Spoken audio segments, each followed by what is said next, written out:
بسم اللہ الرحمن الرحیم۔ ہارون رشید عرض کر رہا ہوں، السلام علیکم ورحمۃ اللہ وبرکاتہ۔ خیبر پختونخوا حکومت اور وفاقی حکومت کے درمیان، یا دوسرے الفاظ میں پی ٹی آئی اور حکومت کے درمیان کشیدگی بڑھ رہی ہے۔ خیبر ایجنسی میں صورتحال پہ بڑا اضطراب پھیل گیا ہے اور مختلف لیڈروں نے اس کی مذمت کی ہے اور حکومت کو مشورہ دیا ہے کہ تشدد اور طاقت کی بجائے مصالحت کا راستہ اختیار کیا جائے۔ اسرائیل ایران پہ حملہ کرنے کے لیے تلا نظر آتا ہے اور کرائن یہ ہیں کہ امریکہ اس کی پشت پناہی کر رہا ہے اس عمل کے لیے۔ بظاہر تو یہ تاثر دے رہا ہے کہ وہ جنگ بندی کی کوشش کر رہے ہیں، لیکن اسرائیلی ایک ادارے نے ایران، لبنان اور عراق کی بہت محترم شخصیات کی، جن میں بعض غیر سیاسی شخصیات ہیں، ان کی تصاویر شائع کی ہیں اور کہا گیا ہے کہ انہیں ایلیمینیٹ کر دیا جائے گا، اور اس طرح کے مضامین چھپ رہے ہیں اسرائیلی اخبارات میں، جس میں یہ کہا جا رہا ہے، جو ان کا پرانا نظریہ بھی ہے، کہ اسرائیل جو ہے وہ گریٹر اسرائیل بنے گا اور وہ اس کی سرحدیں دریائے دجلہ اور فرات تک ہیں۔ اس میں سعودی عرب شامل ہے، اس میں مدینہ منورہ اور مکہ مکرمہ شامل ہے۔ لیبنان سے نیتن یاہو نے لبنان کے شہریوں سے اپیل کی ہے کہ وہ اپنی سرزمین کو اسرائیل کے خلاف استعمال کرنے نہ دیں،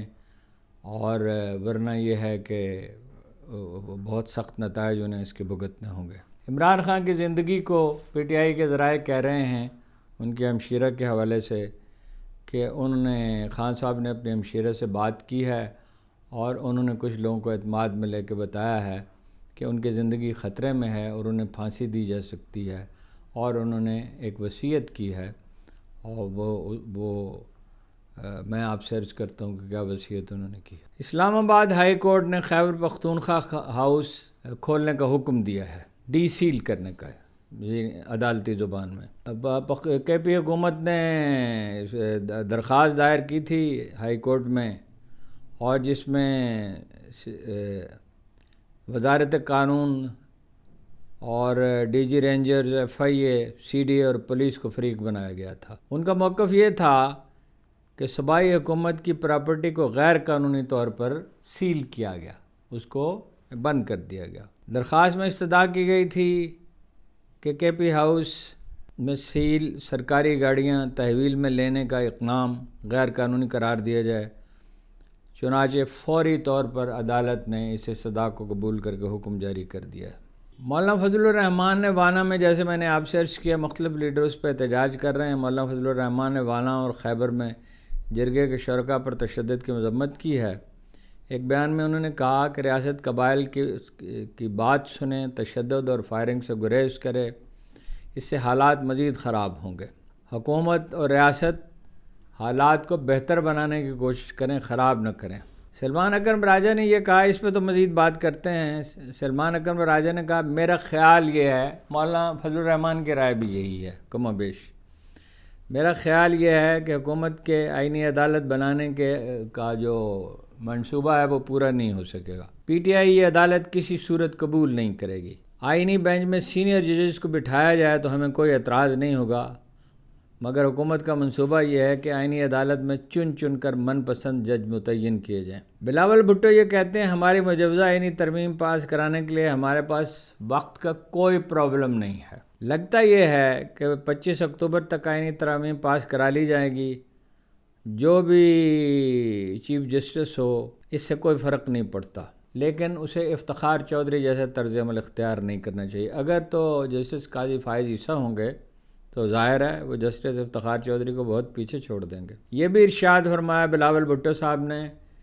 کہ ہمارا لمبی اننگ کھیلنے کا ارادہ۔ لمبی اننگ تو بہت دور کی بات ہے، وہ T20 بھی نہیں کھیل سکتے، اور T20 کا کھیل سکتے ہی نہیں ہیں، انہیں عوامی تائید حاصل ہی نہیں ہے، ان کی جو بھی حیثیت ہے وہ اسٹیبلشمنٹ کے سہارے پر ہے۔ اسرائیلی حکومت کے قریب سمجھے جانے والے، میں نے آپ سے بھی عرض کیا، اس کی تفصیل یہ ہے، قریب سمجھے جانے والا اسرائیل کے ایک چینل 14 نے منگل کی شام ممکنہ اہداف کی ایک فہرست نشر کی ہے، جو اسرائیل کے اہداف ہیں، جس میں اگلے نشانے کے طور پر عراق کی اعلیٰ ترین شیعہ مذہبی رہنما آیت اللہ سیستانی کی تصویر بھی شامل ہے۔ جن کی مارل اتھارٹی یہ ہے کہ عراق میں جب پوپ تشریف لے گئے تو انہیں ان سے ملنے کے لیے ان کے گھر جانا پڑا۔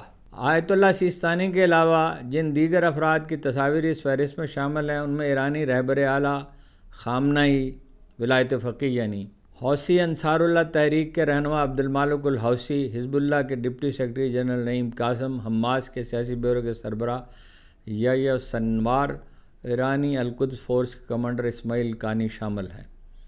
اسرائیلی چینل کی طرف سے اس بارے میں کوئی وضاحت نہیں کی گئی کہ اس فہرست میں آیت اللہ سیستانی کیسے شامل ہو گئے۔ باقی لوگ تو مد مقابل ہیں اور سیاسی شخصیات ہیں یا فوجی شخصیات ہیں یا سیاسی شخصیات ہیں، آیت اللہ سیستانی کا تو سیاست سے کوئی تعلق نہیں ہے۔ اسرائیلی چینل سے یہ تصاویر نشر ہونے کے بعد، خاص طور پہ آیت اللہ سیستانی کی تصویر نشر ہونے کے بعد، عراق کی حکومت نے اسرائیلی ٹیلی ویژن کی جانب سے اس حرکت کے بعد بین الاقوامی برادری سے اس معاملے کا نوٹس لینے کا مطالبہ کیا ہے۔ امریکی صدر جو بائیڈن اور اسرائیل کے وزیر نیتنیاہو کے درمیان طویل وقفے کے بعد بدھ کی شب طویل گفتگو ہوئی، کوئی 30 منٹ کی گفتگو ہوئی، اور گزشتہ ہفتے ایران نے جو حملہ کیا تھا اس پہ تبادلہ خیال ہوا۔ وائٹ ہاؤس کے ترجمان کی جانب سے جو بائیڈن اور نیتنیاہو کے درمیان ہونے والی بات چیت کو براہ راست اور نتیجہ خیز قرار دیا گیا ہے، اور یہ کہا گیا کہ دونوں رہنماؤں نے اس پر اتفاق کیا ہے، رابطے پر اتفاق کیا ہے۔ امریکی نائب صدر اور اگلے صدارتی انتخاب میں صدارتی امیدوار کملا ہیرس بھی اس گفتگو میں شریک تھیں، وہ جو کال ہوتی ہے جس میں کئی لوگ شریک ہو سکتے ہیں۔ اس گفتگو کے کچھ ہی دیر کے بعد اسرائیلی وزیر دفاع نے میڈیا سے بات چیت کرتے ہوئے کہا، ایران کے خلاف اسرائیل کا حملہ مہلک عین نشانے پر اور سب سے بڑھ کر حیران کن ہوگا۔ مراد یہ ہے، وہ دھمکی یہ دے رہے ہیں کہ بہت تباہی آئے گی۔ یہاں میں رک کر ایک بڑی اہم بات کہنا چاہتا ہوں۔ میری کامن سینس یہ کہتی ہے، بلکہ میرا وجدان یہ کہتا ہے کہ ایرانی اول درجے کے احمق ہوں گے کہ اگر انہوں نے اب تک ایٹم بم نہیں بنا لیا یا بنانے کی تیاری نہیں کر رہے۔ دیکھیے، سب سے بڑے ایکسپرٹ اس وقت اسکاٹ ریٹر کو سمجھا جاتا ہے، اور اس کا کہنا ہے کہ اسرائیلی ریاست کے لیے اپنا وجود برقرار رکھنا ہی مشکل ہے۔ باقی تفصیلات کا ہم ذکر کرتے رہتے ہیں کہ اتنے بہت سے لوگ ملک چھوڑ گئے ہیں، بہت سی کمپنیاں بند ہو گئی ہیں، بائیکاٹ ہو گیا ہے، اور جو ریزرو فوج تھی وہ طلب کر لی گئی ہے، لوگ اپنے گھروں میں نہیں ہیں، بہت سے لوگ کیمپوں میں رہ رہے ہیں، اور کاروبار تباہ ہو گئے ہیں، اور جو دو بنیادی مقاصد تھے، حماس کا خاتمہ اور یرغمالیوں کی رہائی، اس میں وہ کامیاب نہیں ہو سکے۔ تو یہ بالکل ظاہر ہے کہ دو قوتیں کار فرما ہیں، اسرائیل تو ہے ہی، مگر امریکہ بھی اس کی پشت پر کھڑا ہے۔ امریکہ اس کی پشت پر کیوں کھڑا ہے؟ امریکہ براہ راست مڈل ایسٹ کو کنٹرول نہیں کر سکتا، جب وہ کنٹرول کرنا چاہتا ہے تو وہ اسرائیل کی مدد کر رہا ہے، جو وہ امریکی مقاصد ہی کے لیے کام کر رہے ہیں۔ ان کے اپنے مقاصد بھی ہیں لیکن امریکی مقاصد بھی ہیں۔ امریکی مقصد کیا؟ دنیا پہ چودراہٹ کا، مڈل ایسٹ اس میں بہت زیادہ اہم ہے، جہاں تیل کے وسائل ہیں، جہاں مسلمانوں کے مقدس مقامات ہیں۔ لبنان پہ جو حملہ انہوں نے کیا اور جو وہ میسنجر کے واقعات ہوئے، اس کے بعد اسرائیلیوں میں ایک طرح کا جوش و خروش پیدا ہو گیا ہے، اور وہ سمجھتے ہیں کہ لبنان کو وہ بہت نقصان پہنچا سکتے ہیں۔ اکتوبر سے یعنی ایک ہفتہ اوپر گزر گیا، 2-3 دن اوپر گزر گیا، 1 سال سے زیادہ عرصے میں 42 افراد ہلاک ہو چکے ہیں، جس میں بیشتر عام شہری ہیں۔ لیکن نیتنیاہو اب بھی تلے ہوئے ہیں جنگی کارروائیاں جاری رکھنے پہ، اور حالت یہ ہے کہ اقوام متحدہ کی جنرل اسمبلی میں جب وہ تقریر کرنے کے لیے اٹھے تو کوئی 2/3-3/4 لوگ باہر چلے گئے، انہوں نے بائیکاٹ کر دیا۔ افریقی ممالک، خاص طور پہ ایک افریقی لیڈر نے کہا، ہم یہ سب کچھ 400 سال سے بھگت رہے ہیں۔ 5 کروڑ کالے اغوا کیے گئے، ان کے وسائل پہ قبضہ کیا گیا، ان کی سرزمینوں پہ قبضہ کیا گیا، ان کی معدنیات استعمال میں لائی گئیں، اور ان کے ساتھ ہمیشہ توہین آمیز برتاؤ کیا گیا۔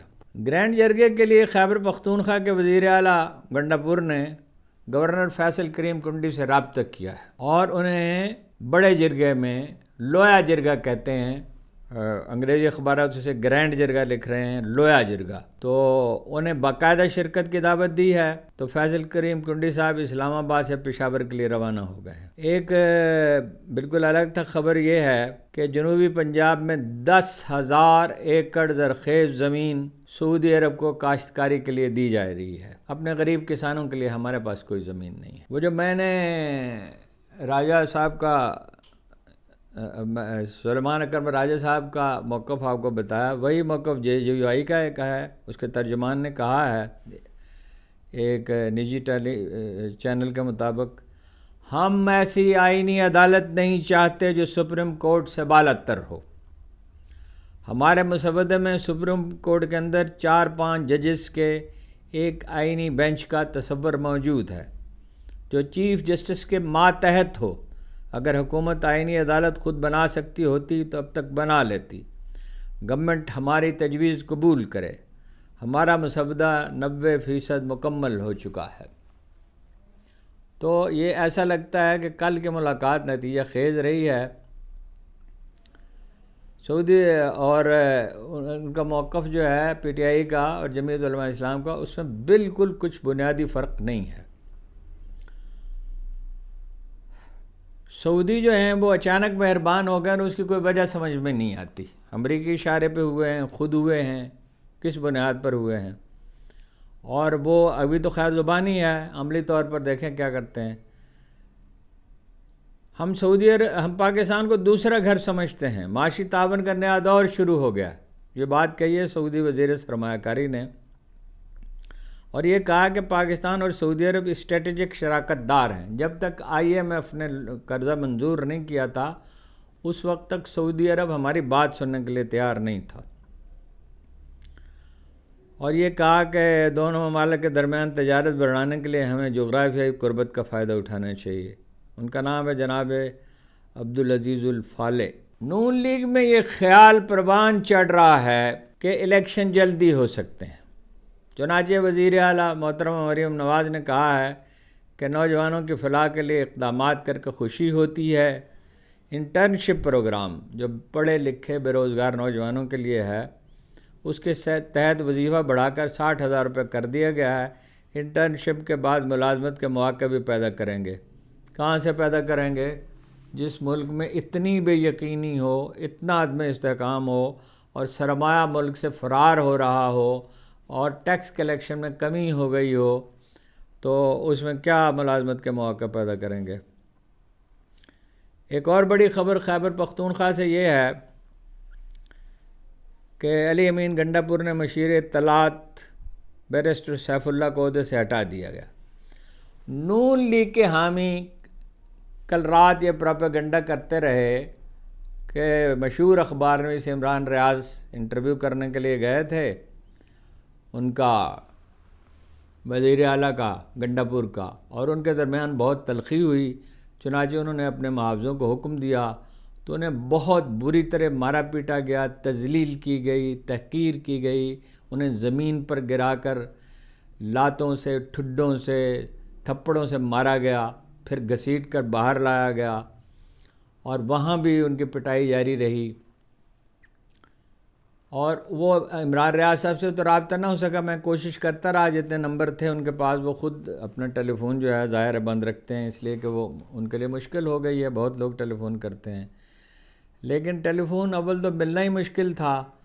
تو پھر یہ کہ ان کا میسج ملا ان کے کسی ساتھی کا کہ یہ بالکل جھوٹ ہے۔ میں نے دوسرے اخبار نویسوں سے بھی پھر رابطہ کیا تو پتہ چلا کہ سیف اللہ صاحب کے درمیان اور ان کے درمیان، عمران ریاض کے درمیان کچھ تلخی ہوئی تھی۔ اب اس کا کوئی تعلق ان کی برطرفی سے ہے یا نہیں یہ معلوم نہیں ہے، یہ اس کا موقع نہیں ملا تحقیق کرنے کا، لیکن وزیر اعلیٰ اور عمران ریاض کے درمیان قطعاً کوئی تلخی نہیں ہوئی۔ انہوں نے ان کا انٹرویو کیا، انٹرویو کرنے کے بعد ایک سوال جو ہے وہ پوچھا کہ کیا آپ ان کے موقف پہ یقین رکھتے ہیں، تو اکثریت نے کہا ہم ان کے موقف کو تسلیم نہیں کرتے۔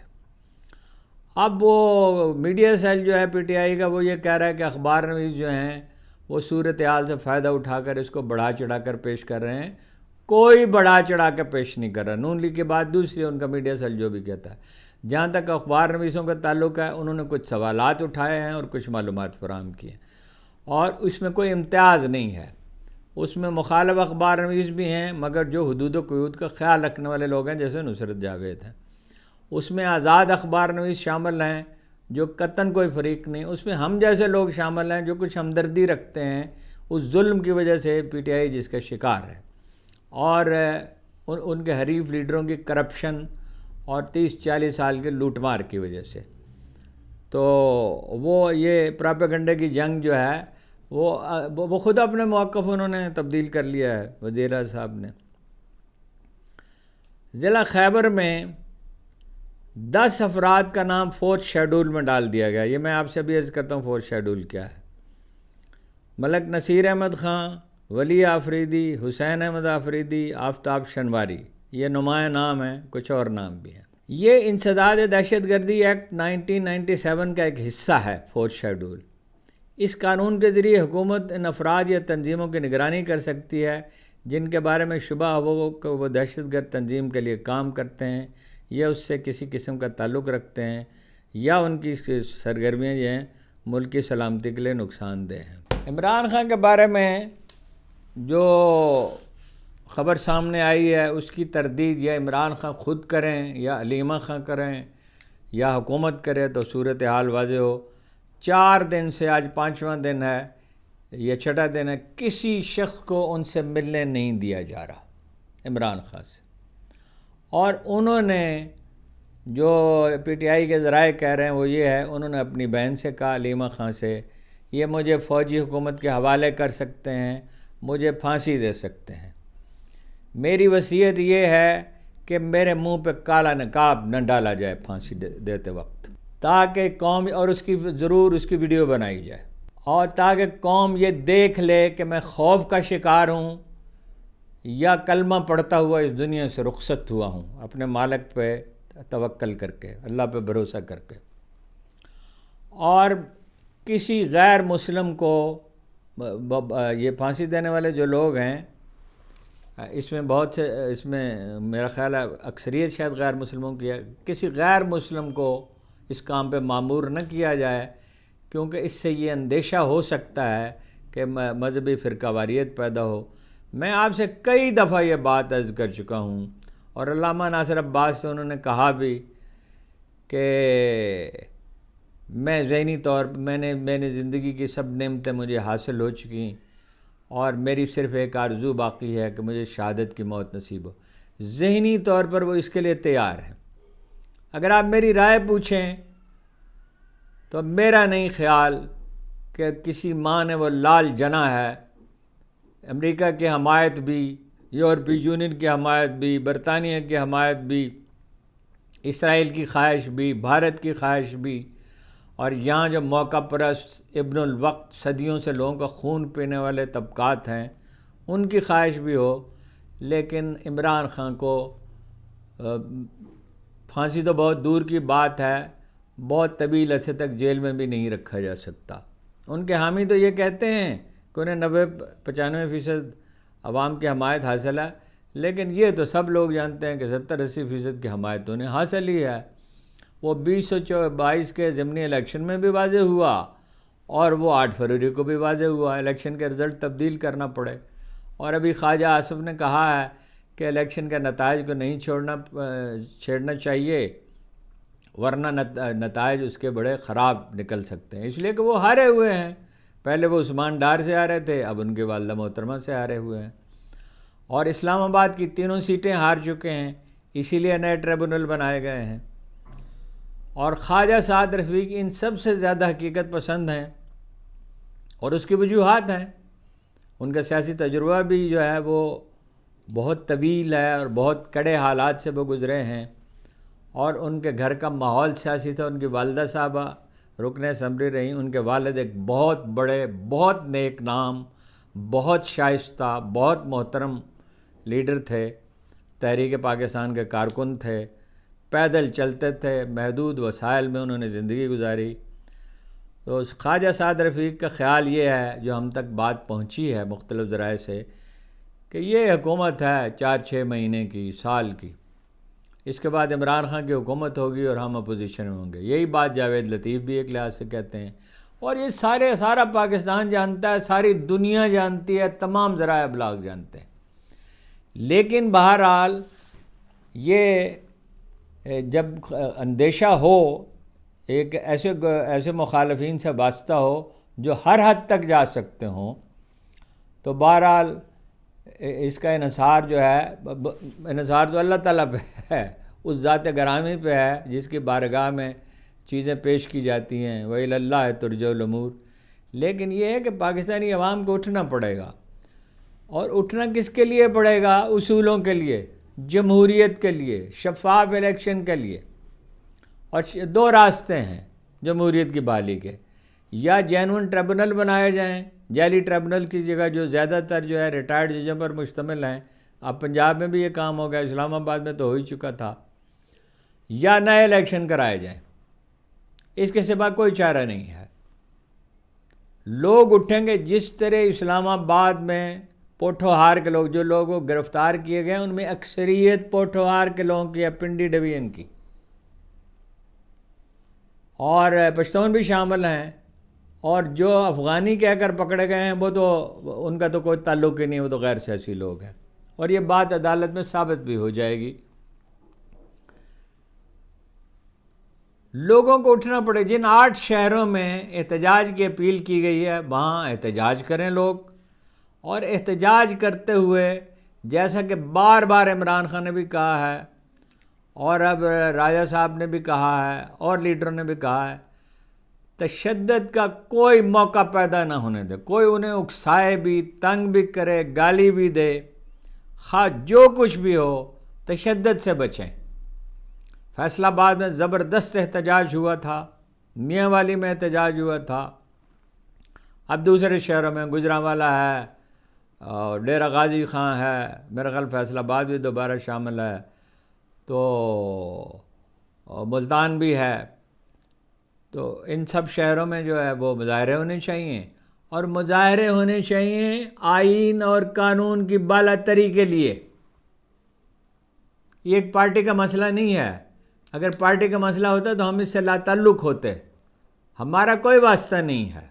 ہمیں عمران خان کے پورے دور اقتدار میں مجھ جیسے لوگ ان سے دور رہے، اور بہت ہی یعنی سختی کے ساتھ نکتہ چینی کرتے رہے عثمان بزدار کے تقرر پر، محمود خان کے تقرر پر، ان کے بعد اور فیصلوں پر. لیکن ظاہر ہے بھائی انہوں نے ایک ارب درخت لگائے، انہوں نے ڈیم تعمیر کرنا شروع کیا، انہوں نے معیشت بحال کی، انہوں نے کرونا سے ٹھیک فائٹ کیا، انہوں نے بھوکوں کے کھانے کا بندوبست کیا، انہوں نے 8.5 لاکھ آدمی نکالے بے نظیر انکم سپورٹ پروگرام سے، اور جو اچھے کام کیے. ظاہر ہے اس کی مخالفت تو اب ہم کرنے سے رہے. اور ترسیلات زر بڑھ گئی تھیں، بڑی انڈسٹری بہت تیزی کے ساتھ ترقی کر رہی تھی، زراعت میں بہتری ہو رہی تھی. اور پچھلے 2-2.5 سال میں تو یعنی جس رفتار سے مہنگائی بڑھی اس زمانے میں بڑھ رہی تھی. ظاہر ہے خزانہ تو خالی کر کے گئے تھے، اور دنیا بھر میں معیشتیں کرونا نے تباہ کر دی تھی. یورپ اور امریکہ کی تباہ ہو گئی تو پاکستان کیسے بچ سکتا؟ لیکن پاکستان ان 4 بہترین ملکوں میں سے ایک تھا جہاں کرونا سے بہترین طور پر نمٹا گیا. فی الحال تو یہی گزارشات ہیں، باقی انشاءاللہ رات کو عرض کریں گے. آپ کا بہت بہت شکریہ، آپ کی بڑی نوازش.